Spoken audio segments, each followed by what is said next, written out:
Apa perbezaan waw nun yang ada pada af'al khamsah dan waw nun yang ada pada jamak muzakkar salim? Kita bagi contoh. At-tullabu yaktubuna risalata. Contoh yang kedua, ja'al muslimuna. At-tullabu merupakan mubtada', yaktubuna fi'il mudhari' yang marfu', dan fa'il ar-risalata maf'ulun bih. Ja'al muslimuna, ja'a fi'il madhi, al-muslimuna fa'il. Yaktubuna merupakan fi'il mudhari' yang af'al khamsah.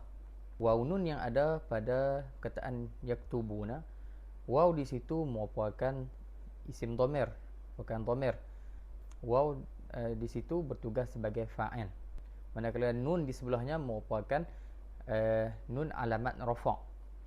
Waw di situ fa'il, nun merupakan alamat rafa'. Manakala waw nun yang ada pada jamak muzakkar salim, waw di situ merupakan huruf, yang mana waw itu merupakan alamat rafa', dan nun di sebelahnya merupakan nun iwad an tanwin, nun yang ganti kepada tanwin yang ada pada isim mufrad, iaitu perkataan muslimun.